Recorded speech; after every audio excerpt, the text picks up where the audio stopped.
ஜோதிட நேயர்கள் அனைவருக்கும் வணக்கம். இன்னைக்கு நம்ம சேனல்ல என்ன பார்க்க போறோம் அப்படின்னு பார்த்தீங்கன்னா, மே 1ஆம் தேதி சித்ரா பௌர்ணமியானது வருகிறது. இந்த சித்ரா பௌர்ணமி அப்படின்னு சொல்லும்போது இந்த நாள் பார்த்தீங்கன்னா மற்ற பௌர்ணமியை காட்டிலும் மிகவும் சிறப்பு வாய்ந்த மங்களகரமான சக்தி வாய்ந்த ஒரு நாளாகவே பார்க்கப்படுகிறது. இந்த சித்ரா பௌர்ணமியில பார்த்தீங்கன்னா கிரகங்களின் காரணமாக ஒவ்வொரு ராசினியர்களுக்கும் ஒவ்வொரு விதமான மாற்றங்கள் அவங்க வாழ்க்கையில கண்டிப்பாக நடக்கக்கூடிய ஒரு நிகழ்வு இருக்கு அப்படின்னே சொல்றாங்க. அந்த அடிப்படையில் பார்க்கும் பொழுது உங்களுடைய ராசிக்கு என்ன மாதிரியான மாற்றங்கள் ஏற்பட போகுது, என்ன மாதிரியான விளைவுகளை நீங்க சந்திக்க போறீங்க அப்படிங்கிறத நிச்சயமாக இந்த வீடியோ மூலம் நீங்க தெரிஞ்சுக்கோங்க. இன்னைக்கு எந்த ராசினியர்களுக்கு பார்க்க போறோம் அப்படின்னு பார்த்தீங்கன்னா, மீனம் ராசினியர்களுக்கு இந்த சித்ரா பௌர்ணமி நாளிலிருந்து என்ன மாற்றங்கள் ஏற்பட்டிருக்கு அப்படிங்கிறத நம்ம பார்க்கலாம். முதல்ல சித்ரா பௌர்ணமியுடைய சிறப்பு, சித்ரா பௌர்ணமி நாளில் விரதம் இருக்கக்கூடிய முறைகள், இந்த நாளில் கிரிவலம் செல்லக்கூடிய முறைகள், அதுபோலவே இந்த நாளில் செய்ய வேண்டிய விஷயங்கள், செய்யக்கூடாத விஷயங்கள் என்னென்ன அப்படிங்கிறத முதல்ல நம்ம டீட்டெயிலாக பார்க்கலாம்.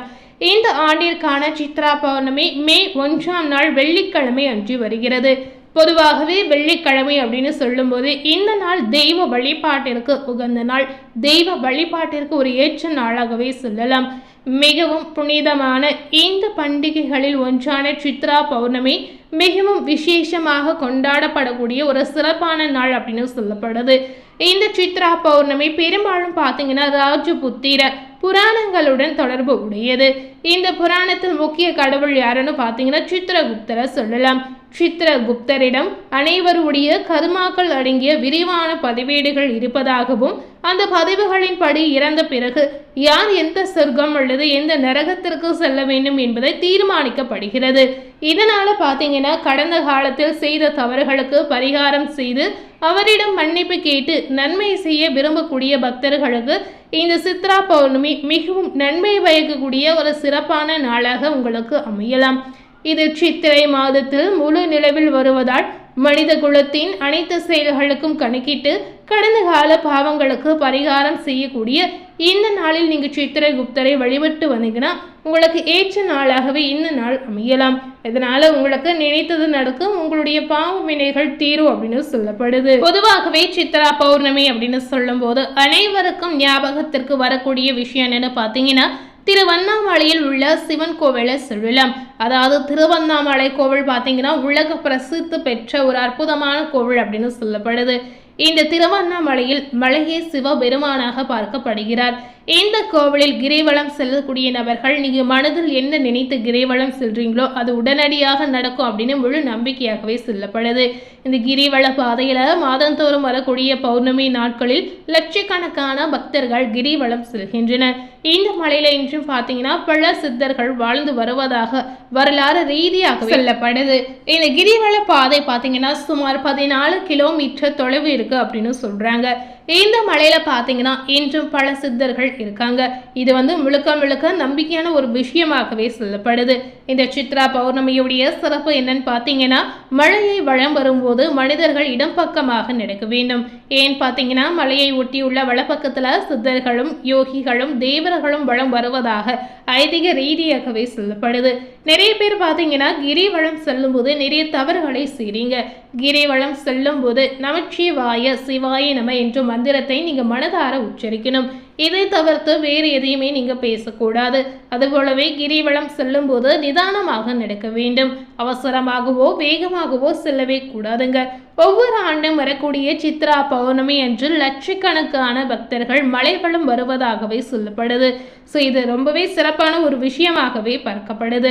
இந்த சித்ரா பௌர்ணமி நாளில் நீங்க செய்ய வேண்டியவை என்ன அப்படின்னு பார்த்தீங்கன்னா, இந்த நாளில் அதிகாலையில் எழுந்து புனித நீராடி தூய ஆடையை அணிந்து அந்த நாளை பயபக்தியுடன் நீங்க தொடங்க வேண்டும். இதுபோலவே இந்த நாளில் பிரார்த்தனை செய்து ஆசீர்வாதம் பெறணும். இது உங்களுடைய வாழ்க்கைக்காக பிரார்த்தனை செய்வதற்கும் கடந்த கால செயல்களுக்கும் மன்னிப்பு கேட்பதற்கு ஒரு சிறப்பான நாளாகவே பார்க்கப்படுகிறது. இந்த நாளில் விரதம் இருந்து சித்திரகுப்தரை மனதார நீங்க வழிபட்டு வந்தீங்கன்னா உங்களை பிடித்திருக்கக்கூடிய கரும வினைகள் நீங்கும் அப்படின்னு முழு நம்பிக்கையாகவே சொல்லப்படுது. அதுபோலவே இந்த நாளில் இறைவனை வழிபாடு செய்தல், தெய்வம் ஏற்றுதல், பிரார்த்தனை செய்தல், இந்த மாதிரி விஷயங்களை நீங்க செய்யலாம்.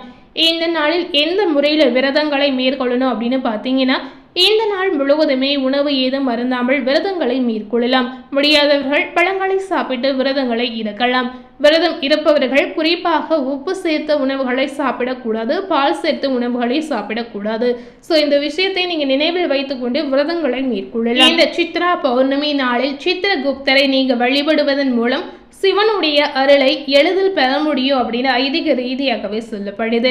உங்களால் முடிந்தால் இந்த சித்ரா பௌர்ணமி நாளில் ஏதாவது ஒரு நெய்வேத்தியத்தை படையலாக வைத்து வழிபாடு செய்யலாம். இப்படி செய்து வந்தீங்கன்னா சிலைப்பையும் நல்ல அதிர்ஷ்டத்தையும் அவர் உங்களுக்கு பெற்றுக் கொடுப்பார் அப்படின்னு சொல்லப்படுது. அதுபோலவே உங்களால் முடிந்தால் ஏதாவது தான தர்மங்களை முடியாதவர்களுக்கு நிச்சயமாக நீங்க செய்யலாம். இந்த நாளில் செய்யக்கூடாதவை என்ன அப்படின்னு பார்த்தீங்கன்னா, அசைவ உணவு மற்றும் போதைப் பொருட்களை நிச்சயமாக தவிர்க்கணும். அதுபோலவே வாக்குவாதங்கள் மற்றும் எதிர்மறை எண்ணங்களை தவிர்ப்பது முக்கியமாகவே சொல்லப்படுது.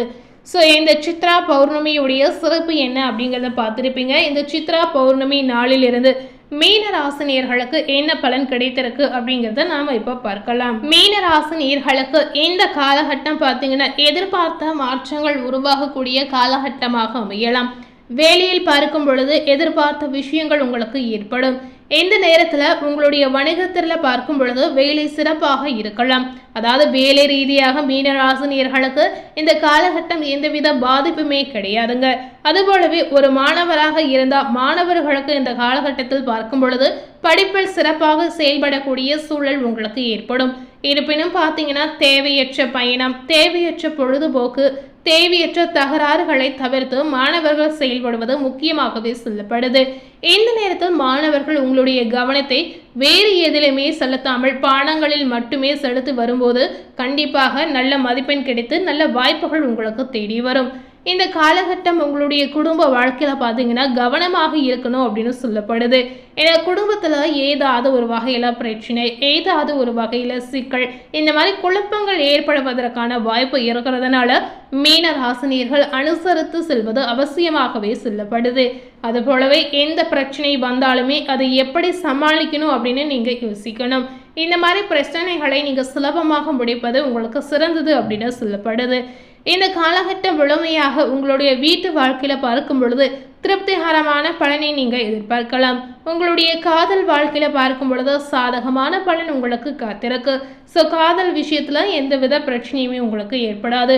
காதல் செய்யக்கூடிய நேர்களுக்கு நிச்சயதார்த்தம் அல்லது திருமணம் தொடர்பான விஷயங்களை நீங்க செய்யும் போது கண்டிப்பாக இதுல இருக்கக்கூடிய மாற்றங்கள் உங்களுக்கு நல்ல ஒரு உதவியாக தெரிய வரும் அப்படின்னு சொல்லப்படுது. அதாவது திருமண முயற்சி ஏதாவது நீங்க செய்தீங்கன்னா கண்டிப்பாக நல்ல பாசிட்டிவான பலன் நிச்சயமா உங்களுக்கு கிடைக்குங்க.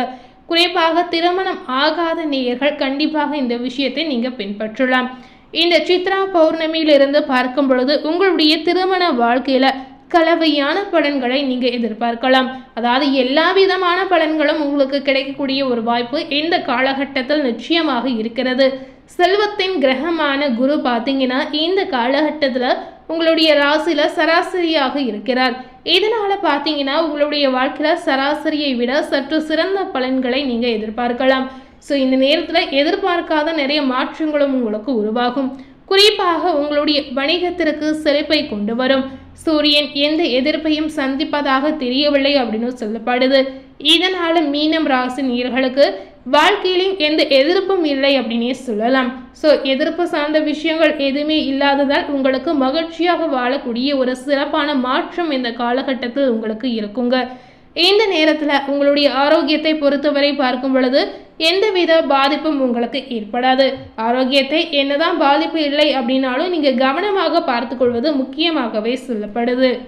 இந்த சித்ரா பௌர்ணமி நாளிலிருந்து மீன ராசினியர்களுக்கு இந்த காலகட்டத்தில் கிரகங்களுடைய அடிப்படையில் பார்த்தீங்கன்னா நிறைய விதமான பாசிட்டிவான பலன்களை நீங்க நிச்சயமாக எதிர்பார்க்கலாம். அதாவது உங்களுடைய வாழ்க்கையில நினைத்து பார்க்காத அளவிற்கு பல மாற்றங்கள் இந்த காலகட்டத்தில் உங்களுக்கு தேடி வரும். இந்த நேரத்தில் உங்களால் முடிந்தால் ஏதாவது ஒரு வகையில் தெய்வ வழிபாடுகளை நிச்சயமாக நீங்க மேற்கொள்ளலாம். தெய்வ வழிபாடுகளை செய்யும் போது உங்களுடைய எண்ணங்கள் அனைத்துமே பாசிட்டிவாக மாறலாம். எண்ணங்கள் பாசிட்டிவாக இருக்கும்போது உங்க வாழ்க்கையில கிடைக்கக்கூடிய மாற்றங்களும் பாசிட்டிவாக இருக்கும் அப்படின்னு சொல்லப்படுது. இன்னைக்கு நம்ம சேனல்ல மீன ராசினியர்களுக்கு சித்ரா பௌர்ணமி நாளிலிருந்து என்ன பலன் கிடைத்திருக்கு அப்படிங்கறத பார்த்திருப்பீங்க. மேலும் இது போல புதிய தகவலை தெரிந்து கொள்ளணும் அப்படின்னு நினைத்தீங்கன்னா மறக்காம நம்ம சேனலை சப்ஸ்கிரைப் பண்ணி பக்கத்தில் இருக்கக்கூடிய பெல் பட்டனையும் மறக்காமல் ப்ரெஸ் பண்ணிடுங்க. நீங்கள் சப்ஸ்கிரைப் பண்ணால் மட்டுமே நம்ம சேனலில் போடக்கூடிய எல்லா நியூ அப்டேட்டான வீடியோஸும் நீங்கள் உடனுக்குடன் பார்த்து தெரிந்து கொள்ளலாம். ஸோ மறக்காமல் சப்ஸ்கிரைப் பண்ணி பெல் பட்டனை ப்ரெஸ் பண்ணிடுங்க. தேங்க்யூ.